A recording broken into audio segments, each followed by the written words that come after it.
भारत की सबसे खूबसूरत रानियों में से एक रही थी महारानी गायत्री देवी। वोग मैगजीन ने इन्हें दुनिया की 10 खूबसूरत महिलाओं में शामिल किया था। उनकी खूबसूरती वाकई अलौकिक थी।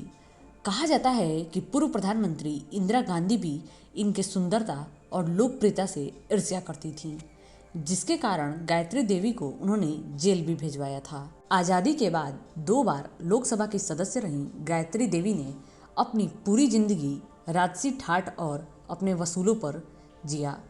वो अक्सर महिलाओं के हक और उनके सुधार की बातें किया करती थीं। महारानी गायत्री देवी की लव लाइफ भी काफ़ी चर्चित रही थी, क्योंकि उन्होंने अपनी माँ के खिलाफ जाकर शादी की थी। तो हेलो फ्रेंड्स, स्वागत है आपका मेरे यूट्यूब चैनल जेपीएस जोन में। और आज हम आपको भारत की सबसे खूबसूरत महारानी गायत्री देवी के अनकहे किस्सों से रूबरू कराएंगे। तो इस वीडियो को लास्ट तक जरूर देखें। गायत्री देवी के अगर प्रारंभिक जीवन को देखा जाए तो इनका जन्म 23 मई 1919 को लंदन में हुआ था। इनके पिता कूच बिहार के राजा थे और माता इंदिरा राजे बड़ौदा की मराठा राजकुमारी थी। इनकी पढ़ाई भी लंदन में ही पूरी हुई थी। गायत्री देवी बचपन से ही राजशाही अंदाज में रहती थीं। उनके महल में 500 से भी ऊपर नौकर काम करते थे, इसलिए बड़े होने पर भी उनमें राजशाही अंदाज में रहने का शौक बढ़ता गया।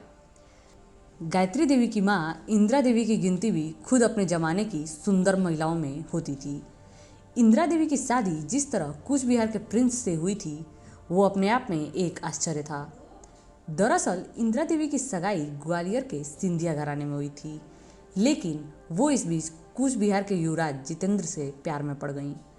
उन्होंने न केवल ग्वालियर में राजघराने में शादी तोड़ी, बल्कि अपने माता पिता के खिलाफ जाकर कूच बिहार के युवराज से शादी रचाई। इंदिरा देवी के 3 बच्चे हुए, जिसमें गायत्री देवी तीसरे नंबर की संतान थी। गायत्री देवी के तौर पर नया नाम उन्हें शादी के बाद मिला। गायत्री को बचपन से ही खुली जिंदगी मिली थी। वह टॉम बॉय की तरह रहती थी, जिसे हॉर्स राइडिंग और शिकार से प्यार था। जब वो 12 साल की थी तब उन्होंने पहली बार पैंथर का शिकार किया था। गायत्री को ना किसी तरह का कोई अभाव था, ना ही कोई दिक्कत।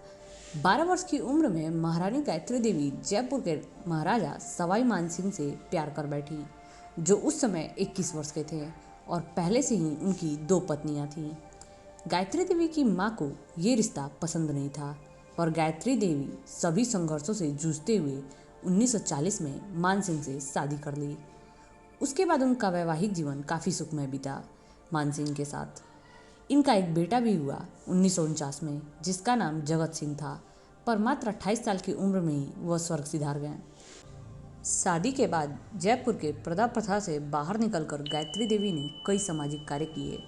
1943 में उन्होंने 40 छात्रों और एक अंग्रेजी शिक्षक के साथ लड़कियों के लिए गायत्री देवी स्कूल भी खोला। महारानी गायत्री देवी राजनीति में भी शामिल हुईं।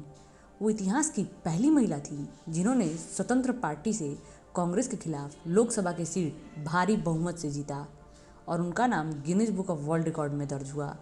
जिसके बाद गायत्री देवी की लोकप्रियता बढ़ने लगी, और उस समय इंदिरा गांधी भारत की प्रधानमंत्री थीं, जिन्हें गायत्री देवी की लोकप्रियता पसंद नहीं आई, और अंत में कांग्रेस ने उनके राज परिवार के विशेष अधिकारों को समाप्त कर दिया, और जुलाई 1975 में गायत्री देवी और उनके सौतेले बेटे महाराजा भवानी सिंह को गिरफ्तार कर तिहाड़ जेल भेज दिया गया। हालांकि उन पर कभी कोई गंभीर आरोप नहीं लगा। 6 महीने जेल में भी गायत्री देवी टूटी नहीं, लेकिन उनके शरीर ने जवाब दे दिया। तब उन्हें एक अस्पताल में भर्ती कराया गया और आखिरकार उन्हें पैरोल पर रिहा कर दिया गया। जेल से निकलने के बाद गायत्री देवी ने राजनीति से किनारा कर लिया। महारानी गायत्री देवी ने जेल में खराब परिस्थितियों में रह रहे अपराधियों के अधिकारों के खिलाफ भी लड़ाई लड़ी। वो राजस्थान में महिलाओं में प्रचलित पर्दा प्रथा को भी बंद कराने में सफल रहीं, और आखिरकार 2009 में 90 साल की उम्र में उनकी मृत्यु हो गई। लेकिन आज भी उनके किए गए कार्यों को भुलाया नहीं जा सकता है। आज भी उन्हें खूबसूरत महारानी के गिनती में रखा जाता है।